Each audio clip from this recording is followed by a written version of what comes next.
So as well as all the family, which is terrific, there's the school. So they're starting a new school, and the main character has a sort of nemesis from primary school who always used to bully at primary school, who turns up at school. And I like it because it's sort of the dynamics of a new school, and it's changed. So there's different kids in from... So they went to quite a nice primary school, and then there's kids coming from the not so nice primary schools. And so it all becomes about who's... When at primary school it was all about who was the richest. It's now about who's the most real and least snobby kind of person.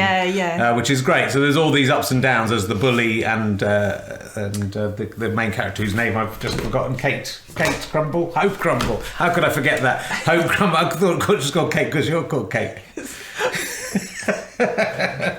I just think of her as you, that's all. But you had a tough time at school with this sort of stuff, right? Yeah, no, definitely. I got bullied, but like I would get bullied for being too scummy, and then I would get bullied for being too posh, depending on who I'd annoyed. So I was just all things to all bullies. So I'm an expert at writing about this. And, but I also like the fact that all the other kids at school kind of vacillate between the two and apologise to who's popular, who's winning. And so there's a nice bit where one of the bullies does sort of apologise. But sort of in a realistic way after she's not given him as big a punishment as she was able to give him if she wanted to. So my mum was a teacher, so I did have a conversation with my mum about how schools handle bullying.